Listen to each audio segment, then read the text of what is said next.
You're listening to Foreword, a podcast from faculty at Trinity Evangelical Divinity School, hosted by Michelle Knight, Josh Jipp, Madison Pierce, and James Arcadi. Foreword invites listeners into the mission of Trinity Evangelical Divinity School through conversations with faculty, staff, and guests.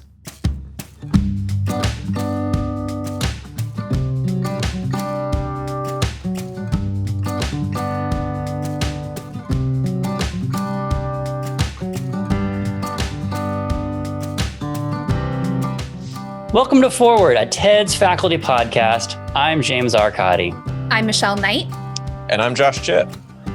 Today's episode is sort of a special and unique one for us, where instead of our sort of typical faculty interview format, we're going to have a conversation among peers, among friends, trying to think together about the theme of integrative theological pedagogy. Now, that's kind of a mouthful, but we're really just trying to think about how do we as the seminary educate for the whole person, for the whole truth, and for the whole world, and doing this in such a fashion that it actually brings together all of the disciplines and expertises that we have on our campus. And in order to do that, we're excited to have with us Dr. Greg Forster with us. Dr. Forster directs the Oikonomia Network in the Center for Transformational Churches here at Trinity, and he's done a lot of work on this kind of integrative question, and so he's going to kind of help us think about things. And I'm really excited about this conversation that we're going to have. But before we get to that conversation, I did have an integrative question of sorts that I'm really hoping that Dr. Jipp can help us out with. Dr. Knight, Michelle, I know, it's just that Michelle, we often co-host together. It's not often that I get I totally get real, I feel like you're coming to get me, James. The real Josh Jipp. No, I think this is right up your alley. No, this is right up your, I hope so. It's right up your alley. Mostly I'm sad because Dr. Pierce couldn't be here today. So I'm really sad she's not going to get to observe this whole phenomenon. I can't wait. She can always watch it later. She can listen to the podcast, She'll listen later. So Josh, this is a question at the intersection of New Testament, ancient ethics, which I think you're working on right now, and baseball. Oh, nice. There it is. So my question is, suppose the Apostle Paul were a pitcher, or a pitching coach, and suppose he were facing a batter who was really crowding the plate. Oh, yeah. Would the Apostle Paul throw inside to instill fear in that batter? Oh, absolutely he would. He would throw high and tight. Not to damage the guy, or anything, but just to Paul is totally fine using fear in order as long as it, works towards the right end. And in a pragmatic sense, I think he'd throw it high and tight and then probably come back, with a fastball on the, low and outside for, strike three or something. So you think Paul would actually be loving his batter neighbor by throwing at him? Well, if you're in a contest, I mean, Paul wants to win, right? He seems like a winner. I don't know. Is that what he says a lot in his epistles? I'm here to win. He says he buffets his body, right? So that he's not going to be disqualified. That's the kind of training of a man that is not going to lose. And so, I think Paul's definitely a winner. Cutthroat. That's a guy that throws inside. Yeah. If he needs to. If he needs to. He's going to come high and tight. Huh? Little chin music. I throw at my kids once in a while. If I think just you need to, I won't go into all the details, but parenting lessons with Dr. It's part of training them to be better baseball players. And so if I would do it, certainly Paul would. Oh, is that how we do exegesis? You're never going to live that down.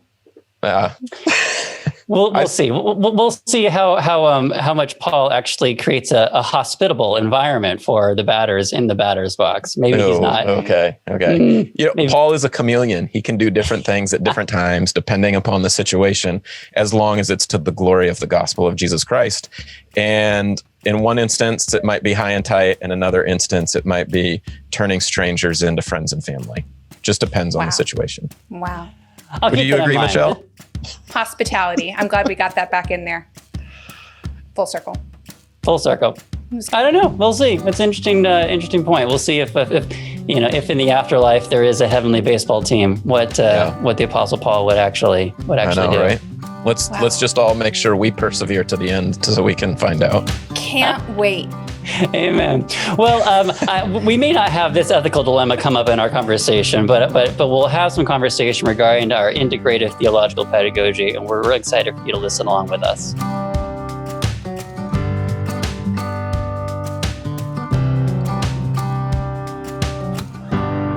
Well, welcome to Foreword, TED's faculty podcast. We are so excited to have Greg Forster with us today, with Michelle and Josh and myself, thinking about this issue of integrative theological pedagogy. Sort of how do we think about the task that we are engaging in on the seminary campus, in the seminary curriculum, and bringing together all aspects of theological reflection, or even aspects of learning in general. And so I thought I might just kind of start off asking the two biblical scholars in the room, Michelle in Old Testament, Josh in New Testament. Like when I kind of think about biblical studies, I sort of think about that as by nature an integrative discipline or an integrative subdiscipline.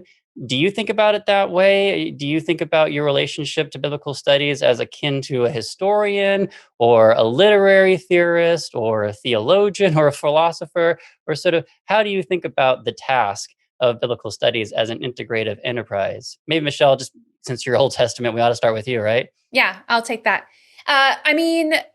You made a helpful distinction between how my discipline generally conducts itself and how I see myself within that discipline. So those are questions I would answer differently. I mean, historically, biblical studies has done everything it possibly can to distinguish itself as a historical discipline over against a theological discipline.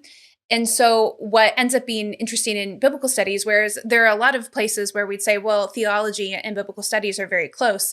In some ways, biblical studies is trying to do what it can to shed that, or was at least in the 20th century. I would say maybe, Josh, you can speak to whether that's true in New Testament studies to the same degree. I think a lot of Old Testament scholars still see their tasks to be primarily historical, just because the cultural landscape of the Old Testament is so distinct from our own that a lot of Old Testament scholars see their role to be providing that historical context to aid in the interpretive endeavor. My inclination and my own skill set and my own interests within my discipline, perhaps the sub-discipline, depending on what we're calling disciplines at this point. I am a literary theorist at heart. And so I'm borrowing, not from the historian's handbag, but from that of literary analysis and literary studies and narrative criticism and those sorts of tools. And so I occasionally will sit down with an English professor and see more in common with them than with some of my colleagues who are doing something super different in Old Testament studies. That being the case, I mean, there's also a lot of integration with the social sciences, particularly at the end of the 20th century. There was a push toward that in both archaeology and Old Testament studies proper. And so I think that there is integration at every turn, whether it's with history, historical studies broadly, of the German variety or otherwise, or some of these other disciplines. But I think that within the Theological Academy in particular, we have some room to be reconsidering, perhaps, given what's happened in the last century, how we can do something truly integrative. That's fascinating. Josh, New Testament? Yeah. I mean, probably pretty similar to what Michelle said. I certainly, New Testament studies has the same kind of pedigree in terms of the lore of the discipline coming out of Germany and France that really emphasizes this is a disinterested historical task that maybe we can do our work and then give it to the theologians. And then there's even a pushback saying, like, you shouldn't even be thinking about that. You'll contaminate the results. And so even if you hope to give, your results to the theologians, that's going to be problematic. This should, so much emphasis on history that at times it can be looked at in a way that there's a lot of shock value, so it's unusable, almost for the church. But I would say, yeah, there's and Michelle talking about like a literary turn in biblical studies. I think as people still consider themselves to be historians as biblical scholars, or at least needing to be familiar with that, most are, or many at least, would speak to the value of literary theory and narrative analysis and so forth. Within the last 30 or 40 years, though, I think there's been a lot of proliferation in terms of questions and different methods that are intentionally integrative. So sometimes people might refer to those as ideological, or they might refer to them as integrative, or they might refer to those as methods that take our social locatedness more seriously. And there's so much there. I won't try to get into that, but it does, at minimum, for a theological institution, I think, allow us to also look at different disciplines or contemporary questions we might have, and ask those questions, and then say, can the Bible help us? Is the Bible a resource? Does the Bible show the same sort of questions that we might be seeing pop up in sociology, or even if we just open our eyes and sort of look and see, what's going on in the world. So so much of this depends on how the individual professor or scholar, I think, imagines herself in terms of what his or her vocation is. But there's certainly plenty of space to be integrative these days, it seems. That's really interesting. And Greg, I'm kind of curious. Both Michelle and Josh referred to sort of some historical trends in how one perceives biblical studies or other areas. So gross oversimplification here, but one narrative one might put out there is that at one point in the West, maybe in the medieval period, there was this grand integration of all learning. And then modernity came around and shattered everything and fragmented all of these things into these various discrete areas of study. And maybe we're now just barely kind of trying to put the pieces together. That's obviously a gross oversimplification, but do you see some truth in that, in some of these subdisciplines? Or how might you sort of see the ways in which they talked about at one point it was kind of like this, but maybe now we're seeing some different approaches to doing integrative biblical/theological studies? Well, I will join you in shamelessly oversimplifying. As I like to say, if you go down to the paint store, you will discover that they do sell broad brushes because they have a legitimate use. So with that caveat in place, one thing I think it's important to recognize is that modernity is not an exogenous force that comes in from the outside and smashes what was a perfectly self-sustaining, perfectly harmonious, harmonization that could have continued to infinity if only this evil, nefarious force called modernity had not, descended from Mars or something, right? Yeah. My initial training is in social science, so I'm always looking for the endogenous cause. Where did this begin within the system? And if you look, you discover that the disintegrating factors in modernity have roots in medieval theological and philosophical thought, and in developments that have nothing to do with intellectual trends whatsoever. But that caveat in place, there's definitely a key shift from the pre-modern to the postmodern world. And the fragmentation of knowledge is a key marker of the shift into the modern as opposed to the pre-modern way of organizing our lives. It's a way of organizing knowledge. My friend Paul Williams, who has a really good book out called Exiles on Mission, which is about sort of being Christian in the modern world. He once referred to this as the Weberian rationalization of the academy. Sort of Max Weber. Well, and I grabbed that and I quote that because it's very useful. Max Weber was a sociologist who looked at how factories worked.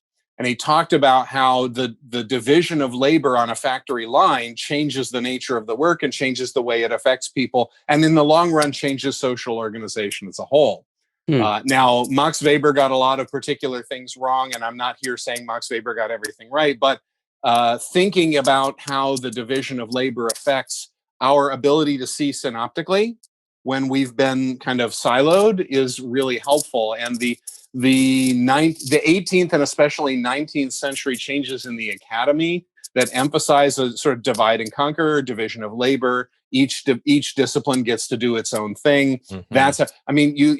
Josh, you referred to anxieties that we might taint the scholarship if we think too much about what happens down the line when people use the knowledge we produce.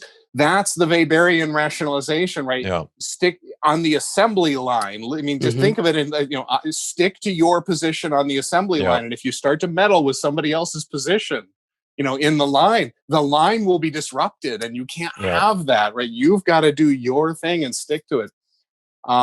One thing that really stood out to me listening to the two of you speak is that each discipline tends to have its own narrative for what integration means and how we do it. Yeah. It's a positive sign now as we're kind of coming out the other end of the Weberian moment, if I could call it. This is all unfair to Weber because he didn't like this dynamic, right? He observed it. He wasn't advocating it, right? But as we come out the other end of this and we start to aspire to integration, it's a positive development that nowadays each discipline is thinking about integration. On the other hand, each discipline's thinking about it differently. So, for example, systematic theology thinks of itself as an integrative discipline, but has very different narrative about what integration is and how we do it.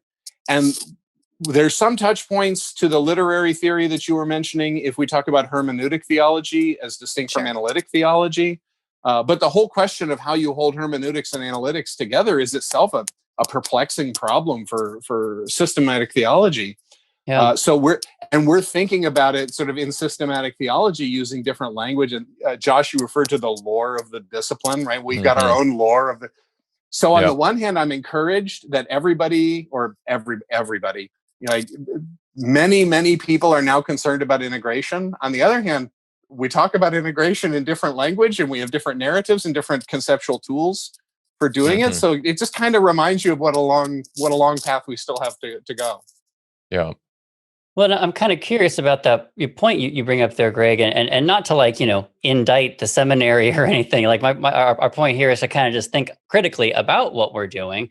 But I kind of wonder if we have this sort of sometimes an assembly line perspective on even something like the MDiv. I mean, I sort of imagine in my own sort of area, I think, a student comes to study an MDiv, and I send them off to Josh to learn their Greek and their New Testament, and they get sent off to Michelle to do some Old Testament. We send them off to the church history department to do some church history. They come to me for some theology, and then we send them off to the practical area to learn how to preach or what have you. And I mean, I don't know. Have we been conceiving of the seminary as an assembly line? Part of that too, James, I think that's interesting is, we all do our work to pass, the students off to the theologians, the queen of the sciences. But how many in New Testament or Old Testament are going to let a theologian teach a course on Genesis or, a course on Pauline theology? Then our discipline, disciplinary instincts at least, right, start to get really nervous. Yeah. Well, and I have to admit, James, I can think of 4 different lectures. You know this because I clued you into this, but I can think of 4 different lectures where a student asked a question and I'm like, that's a really great question. This is what the text says, and that's my job. If you have that question, you should ask Dr. Arcadi about that. Partially, not because I'm dedicated to these disciplinary lines, but the fact is we've all been educated according to these disciplinary silos. So there's also the fact that I am luckily rubbing shoulders with people who are growing my ability daily to be able to talk about these things, but I am not equipped to answer some of these questions because of the disciplinary fractures that exist in the academy. And in fact, luckily my education is less fractured than some because of where I studied, but there are just certain questions that I don't have the historical perspective, let alone kind of the systematic analytical tools to express very well. And so I guess I'm indicting myself a little bit, I suppose.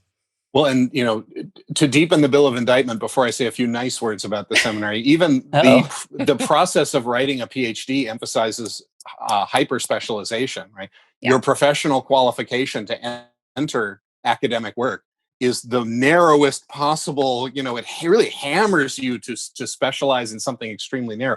Now, I'll say 2 nice things about the seminary, because we all love the seminary and think the seminary is indispensable, and that's why we're talking about how can we do better. Right? Yeah. Because honestly, there's no alternative. A friend of mine recently said, if all the seminaries disappeared tomorrow, we would have to invent them again, because there needs to be some way to steward the theological knowledge tradition and to train people to be theological representatives and practitioners. So it's not going away, although it may change to any extent. So two nice things I want to say about the seminary. One is the division of labor has accomplished a lot. It came in for a reason. So, for example, Michelle, when you just said, if you have this question, I can talk to you about that. But if you have that question, that's not my department. The reason that kind of thing happens is within your specialty, you can do really, really well because you have trained to do that. And if you roll back history 200 years, the level of technical proficiency in theological scholarship is much lower. The 19th and 20th centuries have been a period of great technical advancement, and let's acknowledge this: the division of labor has been good in producing that technical. You go back and read theology from the 17th century; they're not careful with the way they use texts. Often, they're not going back to the original languages. Even citations are often a mess. So we're bashing the historians now who are not in the room, to defend themselves, but. The division of labor has accomplished good things. Let's not kind of paint the past all wrong. And then the other thing about the seminary is this is a place where people are asking these questions and people are feeling the need for integration. And in the advanced modern world, that's unusual. The seminary has become kind of one of the leading places, at least in my experience, where people are asking the integration question and really pursuing it. And from the outside, it may not look like this is being done, because the things you see from the outside tend to be sort of the things that accreditors watch and count, or the quantitative metrics, which obviously are important, or the questions that people are asking when they're making a decision whether to attend seminary, which is not necessarily the questions that we're asking internally. Because as the people who are in the seminary, we're responsible to think about the future of theological education in a way that the average incoming student is just not tasked with. But on the website, we have to focus on the things that people are asking when they make the decision whether to come. So there's a lot. You peel it back, and there's a lot more conversation about this than it may look like from the outside. That's really fascinating. Now, both Josh and Michelle, when you talked about biblical studies, you both talked about some areas which we might kind of put under the category of like secular studies or non-theological disciplines, whether it's literary theory or social sciences or the like. And Gray, I'm kind of curious about your thoughts on this too. What about not just integrating in the theological disciplines, but also the non-theological disciplines to use that as well? Or maybe we might want to say that's kind of an unnecessary bifurcation. Perhaps there are some other, antecedent commitments to the way in which all of reality works that would make this kind of an integration sort of possible. So maybe the question is just like, what do we think about bringing in quote unquote non-theological disciplines into our areas of expertise, or even into the seminary as a whole? Is that for anyone, or do you want to hear Greg talk about that? No, anyone. That's fine. I mean, I think my dissertation director used to often say that it was incredibly important that we didn't just only stay in Bible land as New Testament scholars for a variety of reasons. But one of them was for him, and I mean, he was certainly one that was deeply trained in kind of the lore of the discipline, the past that we've been talking about, but the whole reason to be proficient in knowing what the New Testament says is so that you're able to speak to human existence. And for him, sometimes it was theology, sometimes it was just, these authors asked the right questions about human existence that we are still asking today.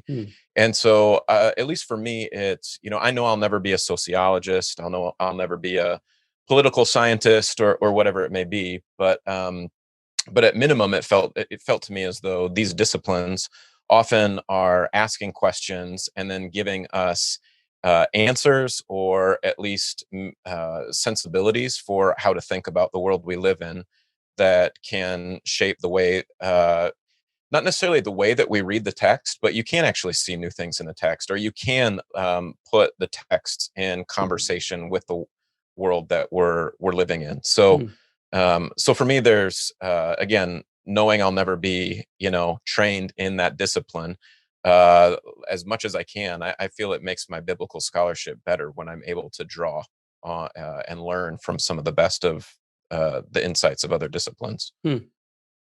Well, and ultimately, our students and the people they're going to be teaching and the people they're going to be working alongside, they don't, bracket off their biblical knowledge from the knowledge that they have or the questions that they have about how the economy is working or how voting should happen or, what Middle East peace talks should look like or, we can think of a million different situations or questions that are being posed.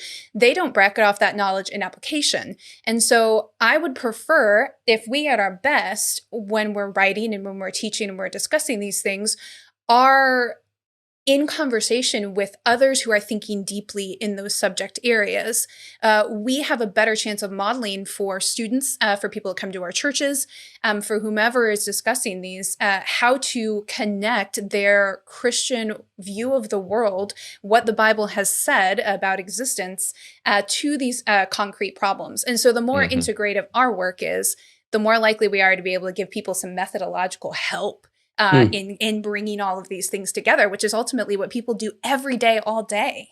They don't have the luxury of separating things out because it's life.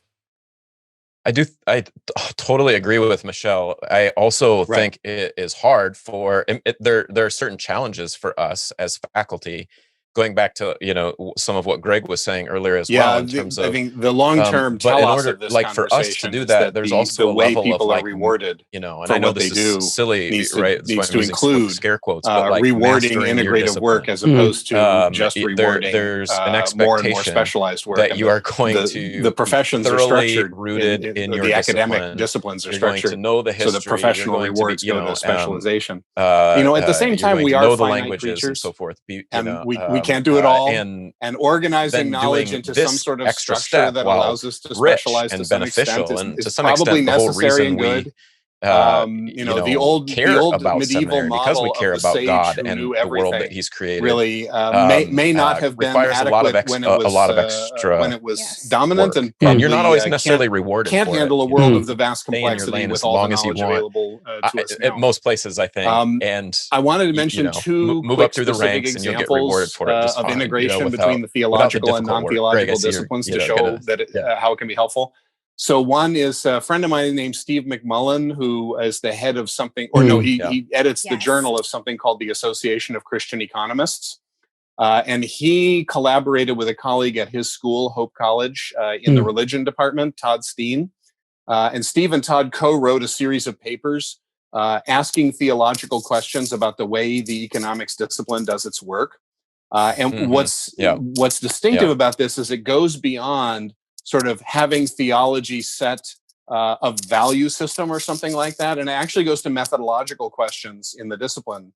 So one of the papers is about work and how the discipline of economics assumes that work is always a cost. There's a sort of undifferentiated assumption that if you can get $1,000 without working, that's always better than getting $1,000 by working for it. Whereas theology of work shows that work is a meaningful activity. And this explains results that economists are baffled by, that in situations where people get money without working for it, it doesn't necessarily make them better off, which economists can't explain.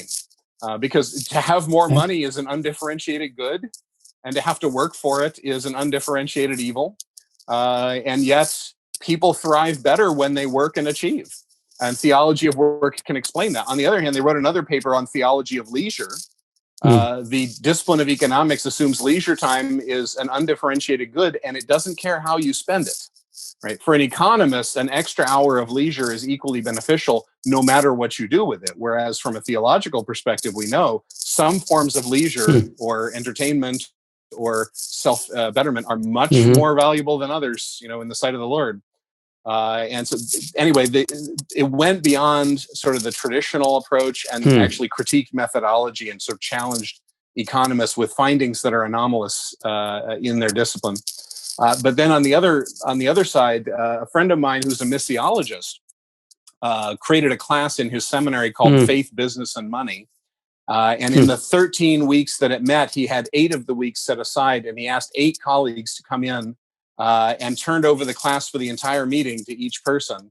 And they came from all the disciplines across the seminary and just said, talk to us about business and money in your discipline of theological education. So they had New Testament people come in, Old Testament people come in, systematics, history, etc. And just gave them an open field. And he said, not only did that expose the students to a wide variety of theological learning on faith, business, and money, but the faculty members came away having asked totally new questions. Sort of their awareness of the role of business and money in the Bible was greatly increased by having someone ask, please come in and talk to us about this, and whatever this means in your discipline, we'll let you kind of have the wheel. That was beneficial to them in their work.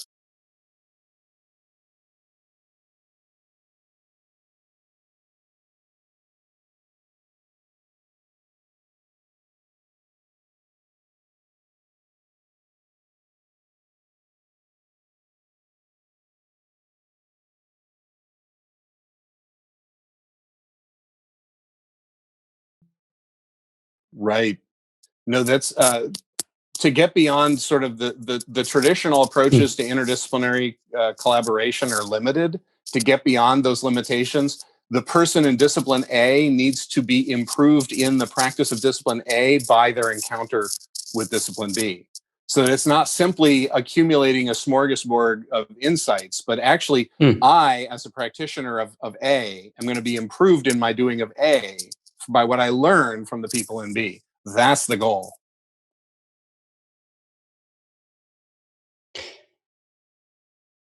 Yeah, no, that's super fascinating. Thanks for sharing that, Craig. And I love, at least in those illustrations, it seems like you're kind of painting a picture wherein it's almost like a two-way street or a conversation. Like, theology can actually have something to say to economics. So it's not just like, oh, here, you need some economic theory to help you understand your theology. You're saying you need some theology to understand your economics.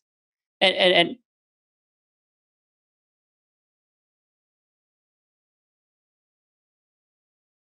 mm,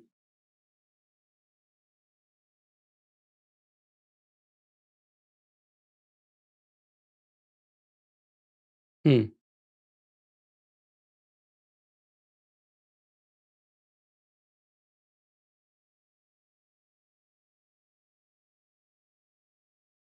Mm-hmm. yeah, that's really cool. And I mean, I just kind of want to pick up a thread, kind of related to that, but in conjunction with what I think Michelle was saying about kind of the questions that are rising from students and from the people that we are teaching and the people to whom they will be ministering in the future. Because it's almost like it's the other side of the coin that I was thinking, like, why do integration? So on one side of the coin, I was thinking maybe as a theologian, well, why do we do integration? Because God is unified and all truth is from God and all truth is God's truth. And so all the panoply of disciplines are just different ways of reflecting how God has revealed himself in the world. So that's motivation. An integrated source leads to an integrated area of discipline. But Michelle, you're kind of coming at it from the opposite side, which is also true, I think, is that humans are integrated. I'm not just a theologian, I also have other hats that I wear, and our students are not just going to be, monolithic entities. They're going to have multifaceted vocations, and they're going to have multifaceted ways of engaging with these various vocations and what have you. And so there's integrations on both sides, like the source of all knowledge and the recipient of the knowledge. And our kind of effort is made to bring them together or put them together in a robust fashion. So I kind of wonder then about one component that is a part of the seminary curriculum, but maybe sometimes is underappreciated. But I'm wondering if it's actually more central than we at times think, which is like the spiritual formation component, or like your actual relationship to God. It's like not just relationship to the knowledge stuff, but relationship to the person stuff. So I don't know, how do you all see, or maybe even in your classes or in your interactions with students? I mean, what role does like the actual personal transformation and personal spiritual formation play in how you think about doing your disciplinary work in your teaching? Well, in standard, university fashion, the formation groups have a separate place in the curriculum. So if we're not careful, we can bifurcate that into its own little silo as well. Yeah. Though, I mean, the newest ways of talking about education, according to ATS and all sorts of places, are to talk about transformation and to talk about, whole person formation. And so insofar as that is an insightful way to describe what we're doing here, our job is to form people into certain kinds of people. And those skills are a part of that. But if we can think about that formative goal holistically, and we take that seriously, then our classes can fairly organically fit into a mold where spiritual formation is what every, even information heavy element of our education is serving.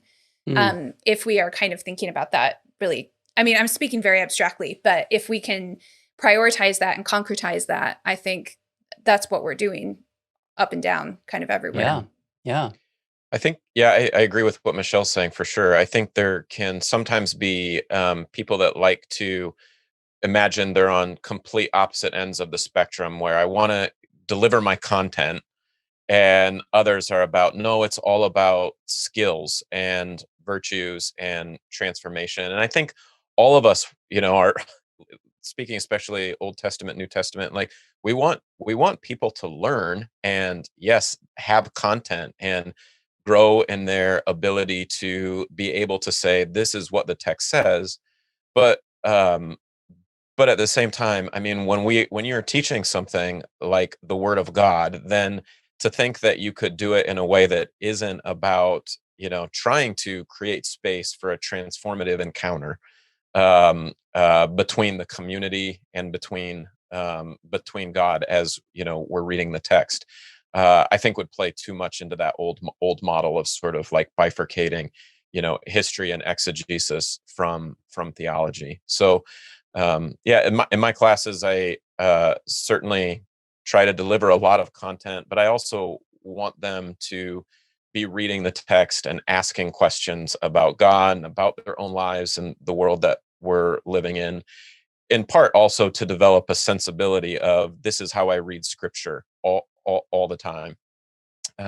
But we have such limited time in our classes. Sometimes it can feel easier just to want to be like, I've got a lot of material that's so good, I want to share with you. Yeah. So it's obviously challenging.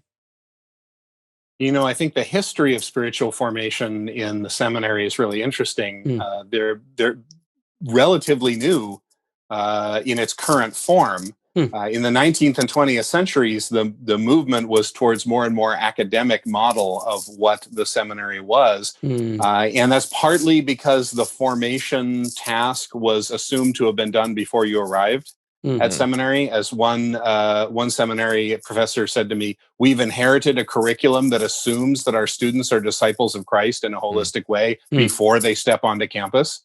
And I don't know whether we were entitled to that assumption before, but we're not entitled to that assumption now, and we need to rethink. Yeah. But it was also a result of this division of labor imperative, which formation really falls off the radar in the division of labor model. So the adoption of spiritual formation tracks in the late 20th century was a mitigative attempt to swim upstream against this academic model of what the seminary was here to do. So I think it was a step in the right direction, you sort of resisting the fragmentation of modernity. But now we need to be thinking, and we already are thinking, in terms of formation as an academic goal rather than as something that exists alongside academics, sort of academics in class, spiritual formation in the track. Formation needs to be an element of academic excellence. And I think that's partly true because you can't do good integrative work without being formative. They're two peas in a pod, or two sides of the coin.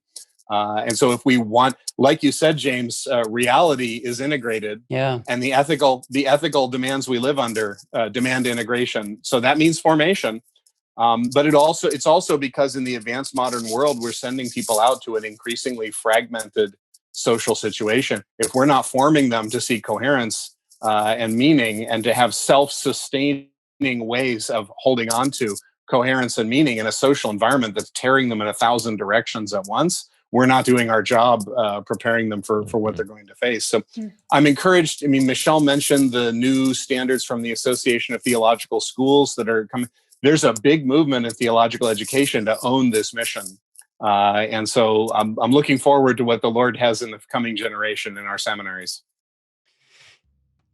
That is a really provocative conversation for us to be having here. And I'm so glad that we're able to just scratch the surface. I think there's many more layers here for us to be thinking about and creative ways for us to be partnering across the seminary to actually achieve some of these goals that I think we agree are good things. And yet we're trying to find ways in which to bring this together across the campus and in our conversations and in our lives as well. So thanks very much, Greg, for being with us today and for helping us think through these really important topics.